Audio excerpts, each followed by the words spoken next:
What is up, guys, and welcome to the Nexus Podcast, Star Wars Edition, Episode 1, The Phantom Podcast. We are here doing our inaugural episode of the Nexus Podcast for Star Wars content, and yeah, really pleased to be here. Today we're going to talk about our experiences of the game so far. We'll start off with some hellos. So, how are you doing, Emmy? How you been? I am very good. Really excited to kick this new podcast off, and also to welcome our two new faces, Ollie and Krish, that are joining us, especially for Star Wars Limited, and they've had a lot of experience so far with great result. So super excited to have them joining us. Ollie, how you doing? Absolutely. Yeah, I'm doing great. I'm super hooked on Star Wars. Ever since it's come out, I haven't been able to put it down, and I'm excited to have the opportunity to talk about it. Many people who know me in real life who don't play card games with me know that I don't stop talking about them in all areas of life. The vegan of TCGs. Yeah, pretty much. What about you? How you doing, Chris? Good. I'm very excited. Yeah, I'm very happy to be here chatting about Star Wars with you all. I'm very happy to just have another excuse to bully Emmy. It's just more time to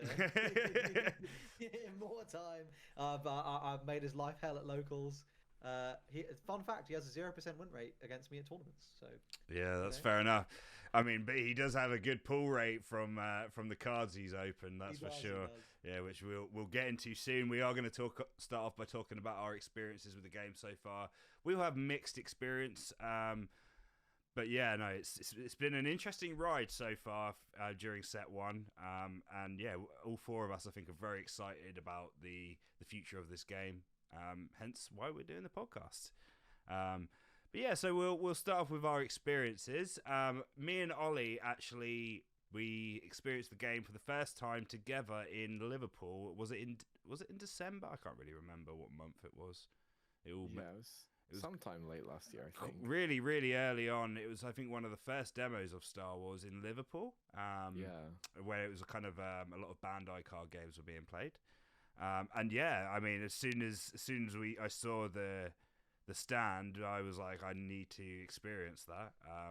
And yeah, I mean, it was a really great little demo. Really welcoming staff as well.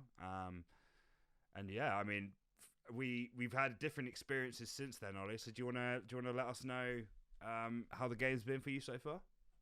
Yeah, absolutely. It is very funny that you mentioned the demo that we went to, because I remember it was me, you, Peter, and Andre, and I went over and I was like, I guess this is something to do before we head home. We get some like Darth Vader promo, and that's pretty cool. And I'll sell it and never think about the game again. And then I started playing, and I was like, oh, damn, this game is yeah, immediately. I mean, all four of us, we were looking at each other just like, whoa, this is pretty fun, actually. Yeah, for sure. And I've played Legends of Runeterra before, which is an online League of Legends card game, which has a very similar action or the ways that the action phase works. And I've always believed that that's the most fun and most skill-intensive way to play a card game. Well, the turn-based system, do you mean like action by action? Yeah. Yeah, exactly. And I've wanted there to be like an IRL card game that works like that is nicely supported. I mean, for a really long time. The leader obviously is something that me and you are very experienced with being Dragon Ball players. So did that also attract you to the game? Do you think having the leader sort of aspect definitely. of it? Yeah, I think the leader mechanic makes for some really interesting like deck building choices that you can make, and I think it also makes you feel more unique as a player, because you get put into these camps of like, oh, I really like Darth Vader, I'll play him, or that's than just putting the best 50 cards into a deck. It creates a bit more individuality. Yeah, exactly. And especially if you feel an affinity with a character, you can build around that.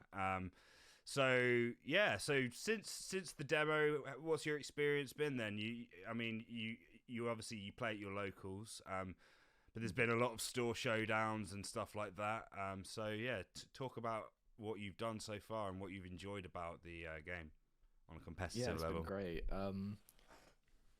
I mean, since the demo, I played a couple of games on tabletop before the game came out, just like messing around with homebrew decks that me and some friends would make and play each other, but never anything serious.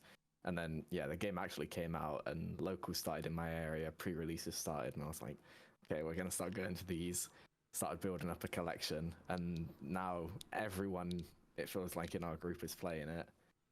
And we obviously went to UKG recently, earlier this month. Yeah, for sure. Managed to get top 8 twice in that, which was amazing. Yeah, obviously, a great result. Did you practice a lot for that? I mean, did you go to a lot of store showdowns and locals and stuff like that to prepare for the event?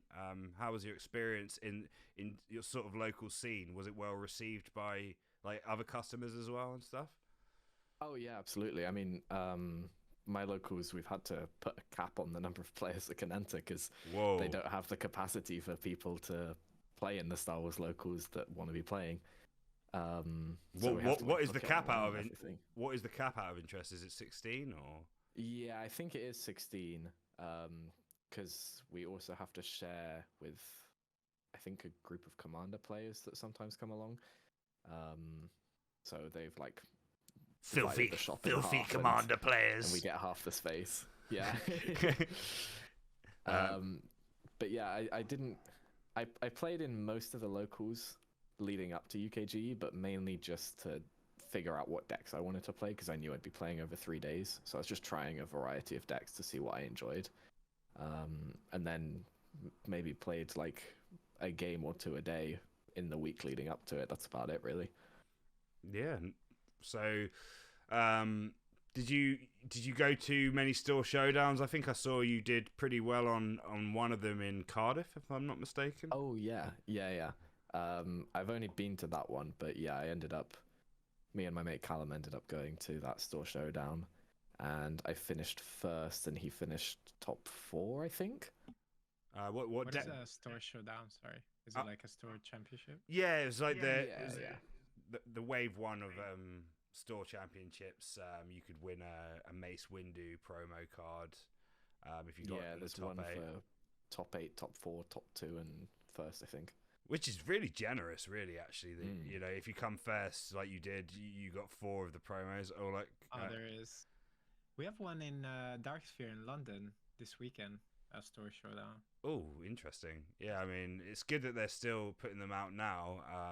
You're able to get a takedown promo for entrance as well, which is quite cool, sort of little organized play promo. It's nice to see them doing this kind of thing on set 1. It shows they're being sort of proactive in trying to get heads into the LGSs, which I think is actually should be the main focus on set 1. So yeah, they're definitely doing things right. But yeah, have you had any sort of negatives with the game so far, Ollie, or would you say it's all been a sort of positive experience? Like, have you been able to get hold of product and stuff that you wanted and all that kind of thing? I think so far it has been all positive. I mean, I know some people are struggling with product now, but I got in fairly early, so I've managed to get all of the cards that I really need, and anything that I haven't got, I've been pretty happy to sort out trades online with people to... Yeah, I mean, the online community for trades and stuff has been pretty great so far, in my experience as well. And really flourishing too. It feels like there's, posts every day, and if you don't message the person within 5 minutes, the card's gone. Yeah, generally it seems that way, and cards are holding their value as well. It seems like the good cards are sticking up there, which is a lot of games recently seem to have a nosedive after release, but this game's staying pretty strong, which is definitely, I think, a positive sign. Like, the secondary market is always a sure sign on card games early on, and the fact that a lot of these cards are mainly sold for the playable reason is a very, very positive thing. So yeah, I mean, let's talk a bit about your experience at UKGE. So you topped twice, which is a fantastic result. The field was very, very strong. A lot of very sweaty players wanting to test their skills a few months after the games come out. So do you want to tell us a bit about the decks you played and just how you found the decks in the tournament? Sort of, we won't go fully into your matchups and everything like that too much detail, because I mean you could probably actually go to your YouTube channel and see some information about that potentially at some point. Maybe I'm sure. Little segue there. Link in the comments. But so just talk about the decks you played and sort of the vibe of the tournament and stuff. How you enjoyed the community that is sort of forming in the game. Yeah, of course. So I mean, I went into the Games Expo knowing I was going to be playing all 3 days, and I generally, when it comes to tournaments, like to play different decks each time. So I wanted to play a different deck for each day. Why do you do that? Is it to test your skills, or just to keep yourself interested over the long grind? I mean, I guess to test my skills a bit, but the main reason is just to keep me interested. I don't have the best attention span in general. Yeah, fair enough. So when it comes to playing a deck, unless I really love the deck, I don't like playing it over the course of multiple tournaments. Yeah, it makes sense. Did you guys all change that? 'Cause you were all there, right? All 3 days. Did you all change it, or? No, I played the same deck. Yeah, I think most people. I think it's worth flagging that. So I did, but the Friday and the Saturday were best of 1 Swiss with a best of 3 top cut, and the Sunday was best of 3 all the way through. Yeah, that's true. So like, if you were taking control into one of the best of 1 days, I don't know what you were doing. That's crazy. It won day 2, so it was possible, but like, yeah, I think like by and large, if you looked at the conversion rates of control players, day 3 versus day 1 and 2, there was so much more on day 3 for sure. There was a lot of like metagaming the format in that sense. I was only able to play the Friday and Saturday, so that's why I stuck on the same build for the 2 tournaments. But yeah, so yeah, let us know, Ollie, the vibe and stuff, and how you felt the format was and stuff like that. Yeah, I mean, the format felt super varied. It felt like I played different decks every round, and the decks I ended up playing, I played Boba Cunning on the Friday, which I made top 8 and got knocked out by Chris here in the mirror match. Ooh, in a podcast rivalry already. Yeah, we're gonna have to get the rematch. Yeah, we will definitely have to get the rematch, and yeah, no, that's. And then day 2, I ended up playing a hand green and misplayed in my last round, which caused me to get knocked out of the potential top 8, which was unfortunate. But I was only coming for fun anyways. I wasn't saw the expecting to do game. well. It was on stream actually, and you got super laser blasted twice, I think. Yeah. Yeah, it was pretty cool. I had a play to play around the potential double super laser blast top deck and didn't go for that line, and I definitely should have. And then day 3, I was planning to play red Chirrut, but I ended up just playing yellow Boba again because I wanted to do well. And I did manage to do well. I made top 8 again. I only lost in the last round, which was again on stream. All right. So, did you enjoy the sort of the vibe of the tournament? How did you feel the best of 1 was? Because there was a lot of complaint beforehand that the game isn't really built for best of 1. But did you think it was enjoyable? Yeah, absolutely. I think it was still enjoyable, and I think even in the best of 1 there is skill expression. Obviously, I think we can all agree best of 3 is the superior format for the game. Yeah, of course, yeah.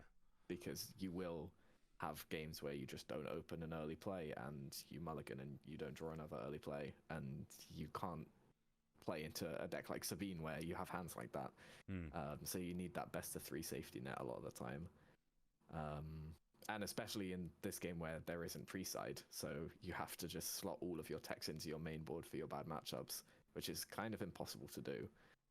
Yeah, there's only so much space. I mean, regardless of the format, it was still a super fun event, and it was quite nice playing best of 1 because it did mean we ended at like 1 or 2 p.m. Yeah, I mean that's so what I actually had time to walk around the expo as opposed to normal when we go for Dragon Ball. Yeah, I mean that's what I was gonna say. Is it was it was quite refreshing to do very short rounds. I think was it 25-minute rounds or something? Maybe, yeah.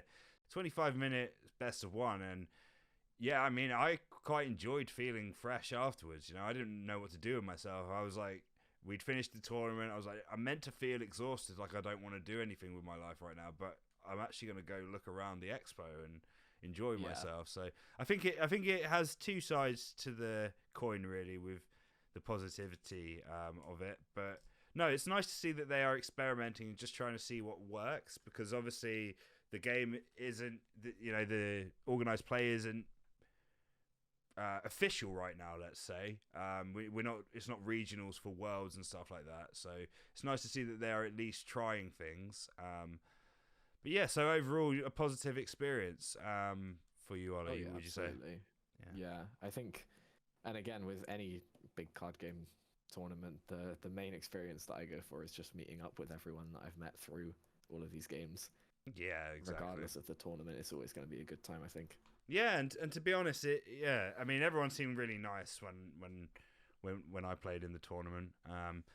But yeah, so I'll quickly go through my experiences as well. Fairly similar to Ollie, like I said, we already shared that we had our first experience together doing the demo. I didn't pick up the game immediately when it came out, mainly for work reasons. But pretty much, I don't know, I got the bug just by seeing people open boxes at my locals. My friend went to Twickenham and did well with a really budget deck, and I was like, how much is the deck? And he was like, it cost me £40. It was like, I think it was Layer Cunning. So, really, really, really, really low budget. I think the cheapest sort of competitive deck that you can get. So I picked that up, and yeah, just went down to locals really, just to check out the vibe. And yeah, no, I really enjoyed it. The game, the deck was really fun. I could tell that it was like a budget sort of deck, because, I hadn't read any of the cards or anything. I decided to take the game as a completely fresh experience, and so it was, no stress. Like I had people playing Vader on me, for example, and I had no idea what it did, and they were like, pay 7 for Vader, and I'm just like, oh, cool, Vader, what does that do? And then it turned out that it just, ruins my world, which is great fun. So, kind of on to the next, and I kind of learned the game that way, naturally, rather than like forcing it with, because I don't get me wrong, I like the way all the companies reveal the cards and we see all of it in advance nowadays. But for me, when I was a kid playing TCGs, the magic kind of came from buying a booster box, and then you'd read the cards for the first time when you take them out of the packs and stuff. And that to me was very exciting. So at first, before I got super competitive, I wanted to capture that magic. But yeah, so I went to a few locals, really enjoyed it. And then they announced UK Games Expo. And I also sort of looked at the game as a whole, kind of decided the route I wanted to go. I played the original Star Wars game that came out a long time ago, probably about 20 years ago now. And I was always Rebels only in that, and I wanted to kind of stick with that. It was the same back then as well, where the Imperials were actually like pretty much stronger on paper in reality. And I feel like it's kind of that way now. But the game is actually a bit more balanced than it used to be. But regardless, I decided I'll stick with Rebels. And yeah, Han just looked really fun. Han seemed to have a high skill ceiling, higher skill ceiling than the other decks, because there was just a lot more ways to play it, a lot of play lines. Kind of definitely, I think what attracted me to Han as well is it was the deck that was most similar to sort of Dragon Ball Masters decks. With the way it plays, and because I like really intricate play lines and stuff like that. I don't know why, but that's what I crave in these games. And so far, yeah, Han was the one out of the Rebels that really delivered that. And yeah, so I did a few store showdowns. I started playing Sabine as well, because I got absolutely buried by Sabine at locals a few times, and I was like, this deck doesn't seem right. It seems too powerful. So the best way I find with games is to, if you really want to learn how to play against a deck, is to actually play the deck. And because Sabine wasn't too expensive, I jumped in there. And yeah, that's really where I sort of learnt my trade, really, as far as the game goes. And then Expo came around. I decided to take a Han deck. It was actually not a deck built by me, because I didn't really have enough time to put into properly building decks and stuff. So it was actually built by a guy at my locals called Jack, who also top 8'd on the day I did with actually a different version of the deck. I think he had a best of one version of the deck made, and I just played, the best of 3 version because it seemed great anyway. And yeah, no, it was really great. I lost my first game, and I went 6 games undefeated after that. And the guy that I beat me first was playing Boba Green, and he went undefeated in Swiss himself. So, nothing to be upset about, really. Played probably one of the best players in the room game 1 when I was half asleep. But I still managed to get there. So I was super overachieved for how much I'd played, but I think that was down to the deck, really, that Jack had built. So big thanks to him for that. And yeah, I played the day before, and I didn't do so well. I went 4-3, but I didn't stress too much. I was there, like Ollie, to have a good time, and I just decided, look, I probably played some stuff badly. 4-3 is still not bad. Going positive in that field, I felt, was a good run for me. But I decided to stick with the deck because I was like, maybe it was just me making mistakes. And that paid dividends, definitely, with, the next day taking that super good run.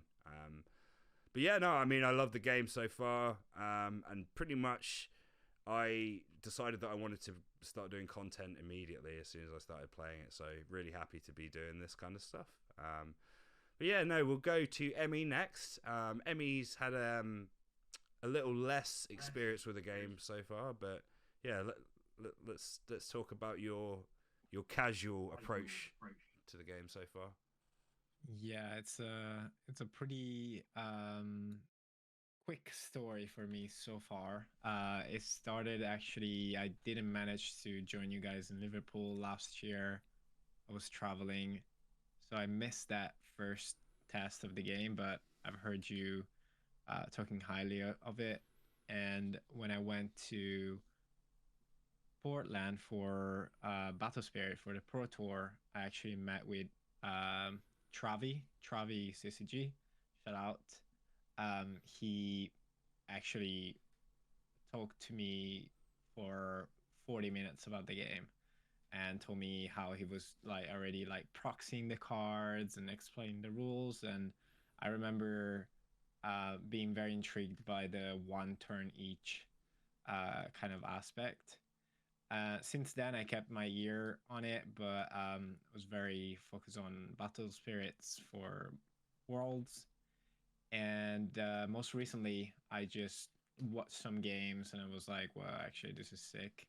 And I started picking up some cards, joined Krish at locals. Went to the first local, I went to the wrong store. That was fun. But eventually, it was a complicated situation.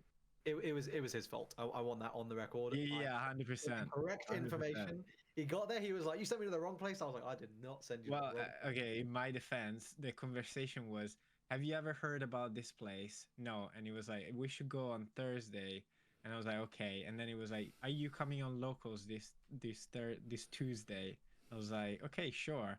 And I showed up at that place, but locals for us is Darksphere. So... Was it far away, or? Yeah, it was on the other side. Oh my goodness. It was like 50 minutes away. So, Oh goodness me. yeah, it was pretty funny, But but still made it. you pulled some absolute fire, didn't you? You made Yeah, sure it's to make crazy. you made sure Every to make me single week jealous. I got a Boba unit, and then I got Darth Vader. I did a draft. I found Vader. I found aggression. Um, yeah, some good cards actually. I'm still hunting for hunting. I need to sort myself out before set two. Get like a master set of all common and uncommons. Yeah, which will be easy to find. To be fun. fair, like I was, Emmy actually visited Manchester at the weekend, and Oh yeah, I forgot. I I showed had it. here. Go on. Yeah, I came to Fanboy and shout out to Fanboy Manchester, and I got the pod. Oh yeah, Deck yeah, box, yeah. You got his deck and, box. But yeah, I was and the just sleeve. showing you there was like a bulk pile there, wasn't there? Of basically, you know, you Oh, could have, yeah, you it could was have, literally every card that I needed. yeah, you could have taken all the yeah. commons and uncommons if you you know Yeah. had the space for it. So no, it's definitely out there for sure. Yeah, for sure. But yeah, Yeah, did you enjoy your experiences with draft and stuff? Like how did you find the game? Like picking it up early, did you find it complex, or was it something that you caught on to quickly? Yeah, no, I think it's very challenging. I think it's a game where you really need to know the cards, like in every game, but I don't know, being like one turn each really puts you on. You can you almost cannot play a level 0. Like you have to play at least a like level 1 or 2 in terms of like knowing what card your opponent might have. Yeah, I mean, I absolutely agree with it. Like I was saying, with the approach I took, some of the games I would just get absolutely walked through because I didn't have, Yeah. you know, I didn't know what vigilance was, or you know, I Right. didn't know what cunning was. So yeah, I definitely agree that knowing what your opponent can potentially do is a Yeah. huge part of it. Yeah, and I think like the appealing is the skill level is I think it can go pretty high. So definitely looking forward to learn more from you guys. But it's been really fun so far, and I'm looking forward to play some more. I'm gonna start going to locals from next week. So Yeah, excellent. Yeah, um, I'm going to my first locals tomorrow actually since Expo, and I'm really looking forward to it. I'm going to be playing Blue for the first time. Trying out Han Blue, which is going to be terrible, but it's going to be fun anyway, regardless. You know, so, that's one thing I like about this game is that you can really experiment. But yeah, have there been any leaders or anything that have really caught your eye yet? Because I know you said you haven't properly committed into the game as far as getting decks as you're waiting for set 2. But what's caught your eye? I was looking at the card database. I think Chewbacca is really cool. I like the grid mechanic. And I'm more for like mid-range control-y decks. Mm-hmm. So naturally, also that the Boba Fett deck is interesting to me. But I have to say, like I tried Surrounded by both Boba Vader. lovers right now. Yeah. It's not a good look for me. I'm It's, like that Simpsons meme where I'm just Han sitting at the bar surrounded by Boba Fett's. Like, yeah, it's pretty strong. Moss Eisley. You see good results from other like control leaders. Like I even played a bit of Luke and Darth Vader, and I think they're pretty good. Yeah, Vader's very strong card. I think there's a pretty high skill ceiling in the game as well, which within this set 1 has allowed people to be quite creative, and it's not, obviously Boba is clearly the top leader as far as effect and stat line, yeah, but other decks do have ways of playing that can play around that. Well, we can, speaking of Boba Fett, I'll pass it to Krish, which I think is arguably the person that has the most experience overall, and Boba Fett. Yeah, I mean, most likely. Let's talk about your experience from the start, Krish. Where did you? You're in for a yap session. Yeah, I mean, we got time. We got time. So let's do it. Right. So okay, a bit of background. I've been playing card games for a while, probably about 15 years at this point, in that kind of ballpark. Competitively for about 10. And I always like kind of keep an eye out on like new card games as they come out. And so like there've been a lot of card games over the last few years where like I've gone like, oh, that looks interesting, or whatever have you. And I remember I think there was this absolute flurry of card games getting announced at the same time. We had One Piece come out, we had Battle Spirit Saga, we had Lorcana, we had I think like Grand Archive, like a lot of Union Arena, all of these hitting at the exact same time. And then out of nowhere, FFG just drops this announcement for a Star Wars TCG, and I'm like, what? How can this possibly, like? I saw it, I was like, cool, I'll probably take a look at that. It's not out for a year, whatever, and I let it simmer at the back of my mind. For me, when I saw that first advertised, it was like that meme with the woman walking past, and he's walking with his girlfriend. And, I had Dragon Ball Super and Battle Spirits in my hand, and I'm looking around like Star Wars announcement. Like, I was curious, but I was like, there is no possible way, because at the time, I think I was all in on One Piece and Battle Spirits. I was like, okay. Now, unbeknownst to me that they were going to schedule every single Battle Spirits event on the same day as a One Piece event, but that's a separate issue. So at the time, I was like, okay, cool. I'll keep it in the back of my mind. I didn't think about it.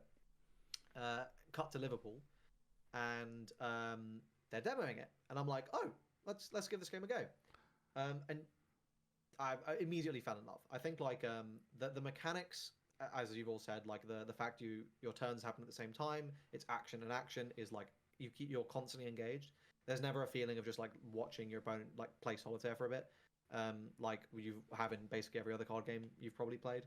And I think the leaders, I've played a lot of leader-based games, obviously like One Piece, original Dragon Ball, like I've played a bit of Fusion World. Like it's a fairly common like mechanic now. You had it with Commander as well, but I think Star Wars does it so well where like it's always a part of your game plan. You build your deck around the leader, and then he just suddenly slams onto the board and is doing stuff like it comes in active, whereas everything else comes in rested, and it's really cool. I was like, okay, I was sold on the mechanics, and I was ready to like give it a go. I'm not usually the person in my friend group, in my like card game friend group, who like is pushing for us all to play a certain game. But this one, I was like, guys, you really need to try this game.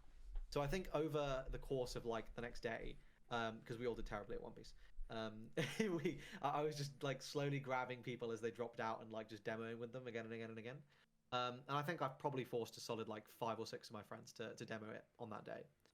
Wow. But this was like, I think this was like November or something, so the game wasn't coming out for ages. So then I was like following it, and I remember getting very excited on the journey back from Liverpool because I was on the website and they'd already posted a few articles like showing off some cards and like talking. This was so early, right? Like we didn't understand deck building, we didn't understand. Yeah. Like, it was so early. We didn't even have reveals, I guess, in Liverpool. We had, yeah. like, 10 cards. Yeah, Like, just the demo decks, and that was it. It was basically. the demo decks and like a couple other things. I think we had like 1 or 2 other leaders, so little. And I just remember getting really excited, reading about the organized play, because they had already announced basically like the broad structure, which is for those of you who have seen what Pokemon have done for their worlds, it's basically that you can earn points. And for someone who has been playing Japanese card games where you basically have to win like between 200 and 2,500 man event to get to Worlds, that was a really cool thing to see. So I was on board. And then basically I just wait around, March rolls around, I go to the pre-release. I had an insane pre-release where I definitely think I was probably the most experienced CCG player in the room, so that helped. And I went undefeated at the pre-release, so like obviously, yeah, that helped. But then in my prize packs, I pulled a showcase Boba, so I was like, okay, okay, like huge.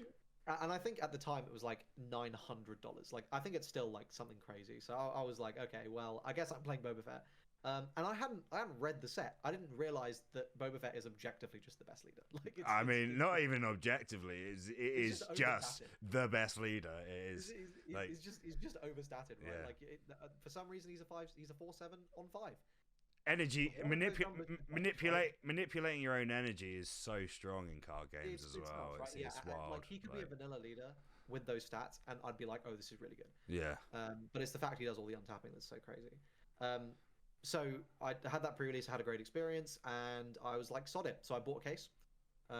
Why not? When in Rome, like. Well, actually, I split a case with a mate, and our pulls were not very good. And then I bought 3 more boxes because I just had the itch.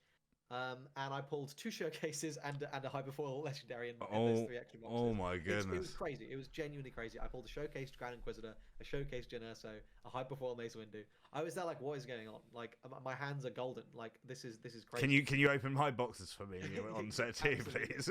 Absolutely, more than happy to. So then around then, I wanted to get good at the game, but I hadn't really had much opportunity to play. And I actually got asked to commentate the Twickenham regionals, which was the big 220 or something player regionals that like happened, I think, a week or 2 after the set came out. Yeah, shout out to my friend Aaron. That's what got me into the game. My friend Aaron, top 32 with a really cheap layer deck. So that's why I started playing.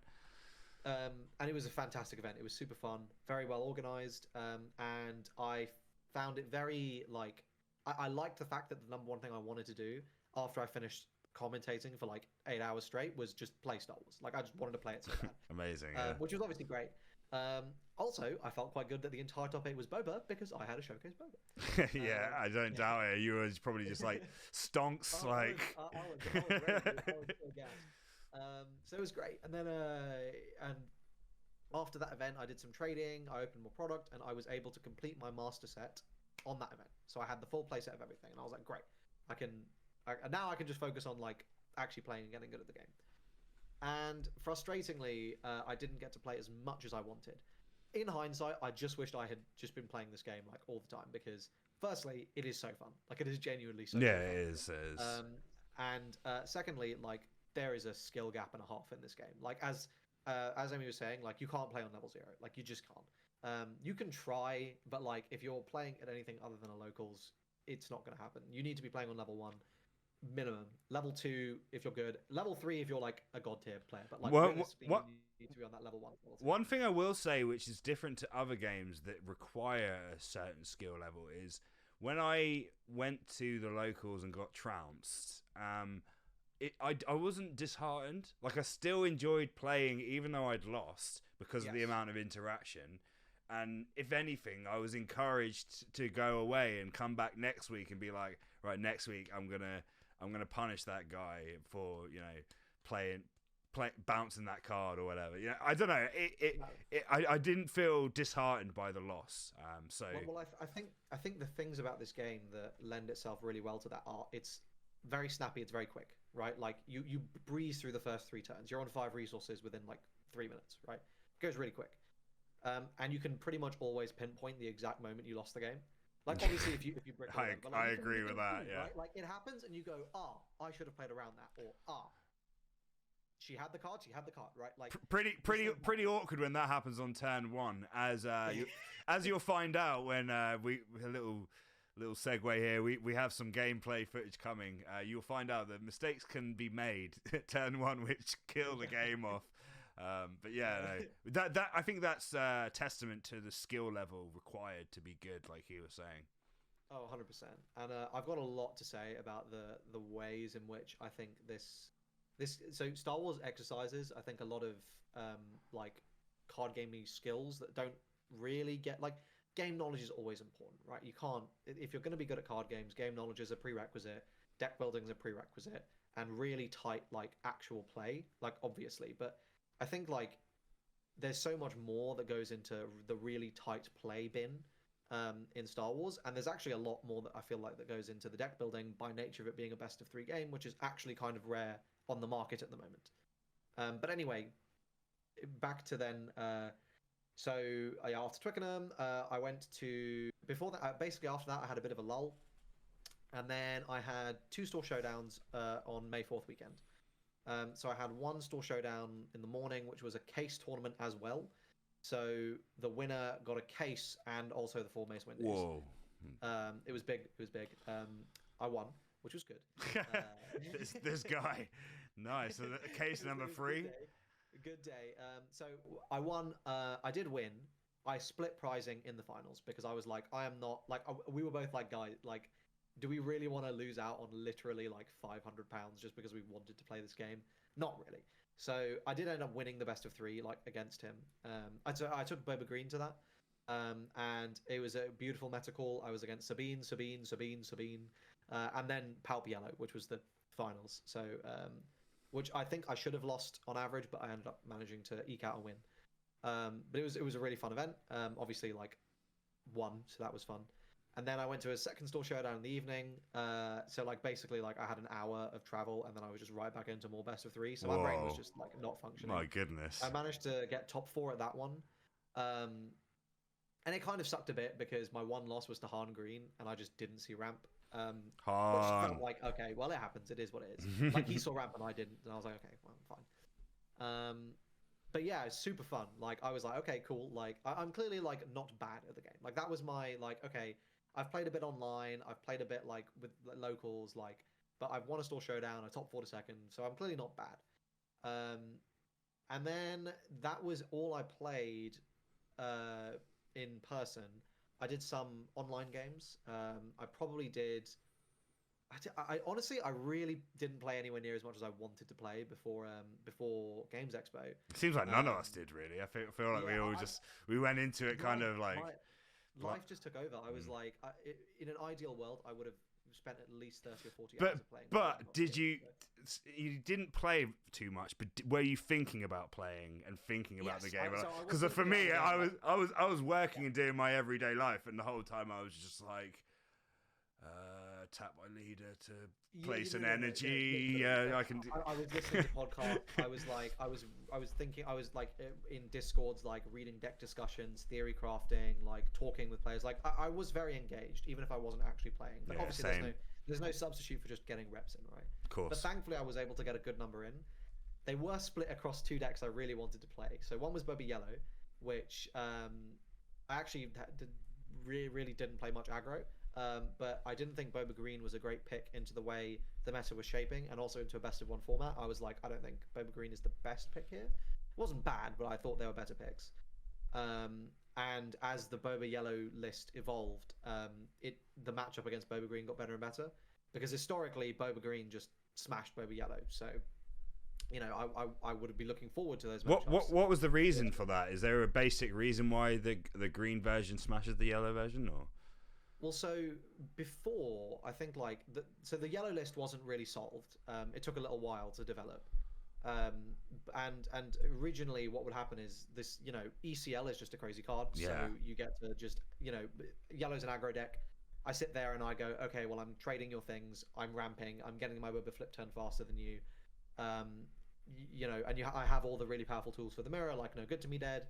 I get to fire spray first. Like, so there's a whole load of these factors where it's really, really difficult for Boba Yellow, especially when Boba Yellow was like not in a complete state, right? Like it wasn't as well formed as it subsequently did. Like the list got solved basically, and then when the list was solved, and you realize like you just push damage and you make it really, really hard for the Boba Green player to keep up, and you realize that like, no matter, like, fundamentally you can just go face. The Boba Green player has to kill your board because you are killing them way before they're killing you. Yeah, the five health on the base, I guess, is a big important part of exactly. That sort of mindset plus the refinement of the deck list plus the mindset switch for most players, I think, like, swung it. And it's not dominant, but like it definitely went from like 70-30 in Green's favor to like 60-40 in Yellow's favor. I'd say like it definitely swung into Yellow. So did you play all 3 days at Expo or just the 2 days? I only played Friday and Sunday. Okay. So the other deck I tested. So I tested Boba Yellow, and I felt very happy and comfortable on it. And I tested Boba Blue, and the reason I was playing Boba Blue because I was like, okay, the best of 1 days, this deck is a terrible pick. There's no chance I'm playing this on a best of 1 day. I had tickets for Friday, which is best of 1 day, and Sunday, which was the best of 3 day. And I was like, okay, well, on a best of 3 day, realistically, it is going to be there's like I'm expecting day 1 and day 2 so best of 3 is safer for control to play. Firstly, there would be more control, but I thought after the last 2 days, when probably the only stuff that's going to be winning is like Sabine and Boba. Like my pick was like Sabine's going to win day 1, Boba's going to win day 2. I was expecting a lot of Sabine and Boba, and Boba Blue smashes those decks. Like it is really rough. Like you basically can't beat them. Can't beat Boba. Now the deck does have one very very bad matchup, which is Han. And I was like, okay, Han's like 10% of the field. How badly can it be? But we'll come back to that. So day one, I played Boba Yellow, had a great run, played Ollie in the top 8. He suffered the Exo Curse. Yeah. So Ollie went undefeated.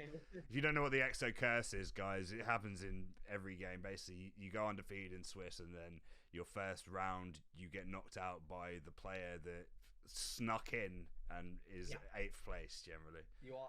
It is a law. I've never seen it like not happen. I like, in all my tournaments, if I am going EXO into the last round of Swiss, I concede. I'm serious. Like it happened to me once. I lost in top 8, and I was like, never again. And I just conceded from then on because I'm like, I don't care. This is so dumb. It should not matter, but it always happens. And I think part of it is because the top 8 player, obviously not in our case, but a lot of the time, I feel like that the player who ekes in is playing a slightly off meta pick that might actually really counter you. Whereas like everyone on the top is usually playing a hard meta and you're prepared for it. But anyway, and then I lost in top 4 after that. And I think quite a nail biter of a game in best of 3. I think it was a really fun one. And it didn't feel too bad because my only 2 losses were to the first and second place. So you know, I can't complain, right? Yeah, fantastic result, honestly.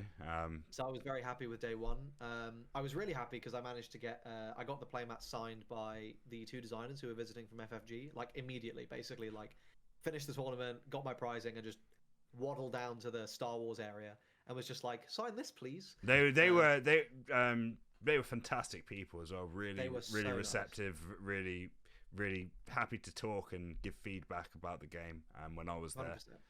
100%. So They were gems, like genuinely, like so nice. So then on Sunday I was like, okay, I almost didn't play because I'd got what I came for, right? I just wanted the 1 top 8 mat. I was like, okay, cool. Now I can say I'm good at the game. I think that was my like before I could say I'm not bad. Now I've got a top 8. I can say I'm good. Right? Yeah, like, I mean that to be fair, that is a fair amount of legitimacy with our podcast. Like 4 mats between the 4 of us. I know Emmy didn't take one, but Emmy can just pretend that one of Ollie's was his. Yeah. I'll take my. My back hurts a bit actually. Yeah. Like, Ollie's must be in agony, dude. Yeah, with the 2, for sure. But yeah, so I chose to pick Boba Blue, and I was like, I think this is a good meta pick. Looking at the meta distribution, it was like 50% Boba and Sabine. I was like, great, this should be good. And then I queued into 2 Hans, and I was like, okay, well, it is what it is, and I got cooked. You can't beat that deck when it goes Spark of Rebellion, Spark of Rebellion. Spark of Rebellion, you win, Bodhi, and you're like, okay, cool, just have the game, right? Like, I have 1 card and, like, nothing. Which was fine. I almost didn't play just because I got what I came for, and my fiance was with me. We wanted to see the expo. My mates were not playing on Sunday, so they all wanted to explore as well. So, like, there was a lot, like, I was kind of giving up a day just to play. So I'm glad I was out after like an hour and a half or something. I was like, okay, cool, I'm done. I'm gone. But I had an amazing time. The UK Games Expo is always great, but the Star Wars tournaments was so fun. I saw you doing the Twin Suns demo actually as well. The Twin Suns is fun, dude. Yeah, I was queuing up for that after you, but it was like a 45-minute wait because I don't know why it was so long. Yeah, I think the games are fairly long of Twin Suns, and I think they only had 1 table going for it. Yeah. How was that experience though? Because I was quite jealous that I didn't make that. I think like you did a 4-player game, right? Did a 4-player game. I'm not playing Commander anymore, dude. Like Twin Suns is so fun. I think like most card game players, like once you hit a certain number of years in the card game, you pick up a Commander deck. It's sort of inevitable. It just happens. We're gonna have to do Twin Suns online. I think in this Twin format Suns that we've got now with the pod, we can just switch our cameras to hands and just do Twin Suns. Yeah, it's. I think my favorite part is like you get 2 leaders. Yeah. So you get 2 leaders, and I think one thing I really like is no one gets eliminated. Like when one person dies, the game ends at the end of that phase. So like, just because you eliminated the player doesn't mean you automatically win. So basically the difference is for Twin Suns, I guess, just very quickly. No, this is interesting actually. Yeah, it's singleton cards, so you can only play 1 copy of a given card. You have to, for your leaders, just to clarify, you have to have them both rebel or both imperial, right? Yeah. You can't. Yeah, both heroism or both villainy, like No, both sorry, white or both black. yeah. They have to. Yeah. Sorry, I had to. Yeah, that. Yeah, that. So they have to both be the same, because otherwise I think that'd be kind of crazy. You just play like nuts, wouldn't it? Just play whatever you want with like it's like Sabine, and you just cook, right? Yeah. But yeah, so and you still get a base, and then you can play up to one copy of a given card in your deck. Right now it's a 50 card deck. Come set 4, they said it'll be 80. Nice. And there are 3 tokens. So there's initiative, there's blast, which deals 1 damage to everyone else, and there's plan, which lets you draw a card and then put a card from your hand to the bottom of your deck. And then the big thing is the way the game ends is when one player like dies, they take however much damage is on their base. The player that defeated them heals 5, and then you play until the end of the phase, and then it's over.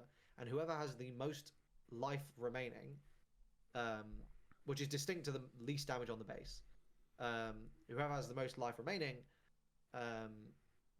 wins. So the way that comes up is like, if you're on a 25 HP base, you may have taken 7 damage, but if I'm on a 30 HP base and I've taken 10, I actually have more life than you, so I win. So that's like how it mattered. And it's just super fun. It's just like genuinely super fun.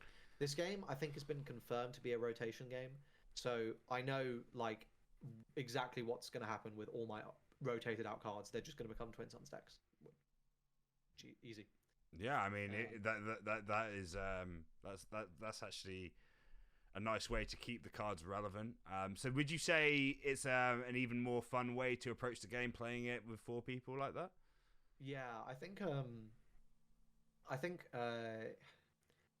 this game. So I have a lot of very positive things to say about this game, but definitely I think like if you're a new card game player, it can be really intimidating coming into a game that it does have a really high skill cap. And like it's exciting to learn, and like each game you play you are going to get like better and better and better. But Twin Suns is like it's just super fun. It's like a communal experience. It's like less competitive, like by nature of what it is.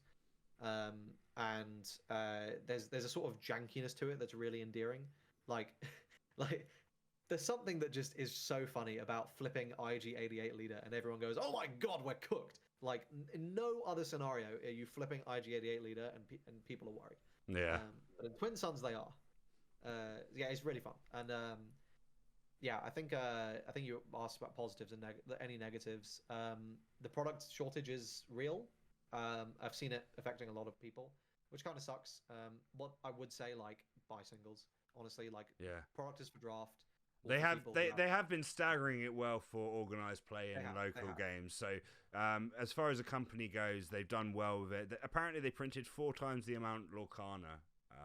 And they still sold out, so that's pretty impressive, really. So more than that, actually, and this is why I'm quite sympathetic to them. They put out an announcement basically apologizing for not printing enough like 2 weeks after the game came out. And in that announcement, they said, we printed and made available. So we printed more than we printed for all of Star Wars Destiny, like all of it. Their previous title, their previous Star Wars game, which Destiny was like a success. Like it ran for like 6 years or 5 years or whatever. Like it wasn't like, huge, but it wasn't small by like any measure. They printed more than they printed for all of Destiny for set 1, the initial print run, expected that to last until like May, and it was sold out in the first 2 weeks of March. Insane. Like, I'm quite sympathetic because like you expect some success, but I can see how you wouldn't have expected. Yeah, I mean, at least it's good. It's good that they have kept stuff back and they've distributed it well. So and it's they're not doing a really good it's job. not completely dry. Yeah, exactly. Which I think is the bread and butter really of these games early on. But yeah, so thanks everyone for your experience with the game. It's been interesting to see all our perspectives, and yeah, I'm interested to continue this journey. All right, so thank you for all of you guys for talking about your experiences about the game. We have actually overrun a little bit in time, so we are going to have to wrap up here. But we will have a couple of new episodes coming up soon. Me and Ollie have some gameplay commentary for you as well, which will be coming out in the next week. So look out for that, guys. Give us a like, give us a subscribe. So yeah, we're pretty much done for the day. We're going to do a quick question time on the round before we leave, and I will take control of this one. Question time on the round is basically one of us will ask each of the other podcasters a question to finish the day. So what is may as well segue to next week's tier list of the set 1 leaders. What is your favorite leader in set 1? I'm going to go first. I'm going to say Han. Ollie, what is your favorite leader that you've played? Don't give it too much thought. Yeah, I think my favorite leader as a leader would have to be Grand Inquisitor. Grand Inquisitor, yeah, very fun. Incidentally, we have a video of Grand Inquisitor action coming for you soon. What about you, Emmy? What's your favorite leader so far in your small experience? It's gotta be Chewbacca. Chewie again, yeah. Is top for me. Hopefully get some support. Yeah, that too. Lord knows it needs it. Krishiv, what is your favorite leader? Is it Boba? You've talked about it. No, it's got to be Vader. I think it's got to be Vader. Vader. Because the first time you flip this guy and slap Vader's lightsaber on him, he's like a 9/9.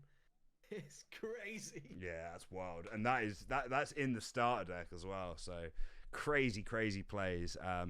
But yeah, no, that's pretty much it for this week, guys. So if you have enjoyed this podcast, please let us know in the comments. And yeah, thank you very much for hanging out with us. We'll have lots of content coming for you soon, including live streams, deck profiles, gameplay, and more pods. So this has been episode 1, and I'm not sure if we'll be doing the next episode next week or the week after, but yeah, stay tuned, guys, because we have a lot more content for you. So catch you later, guys, and thanks for watching. Peace.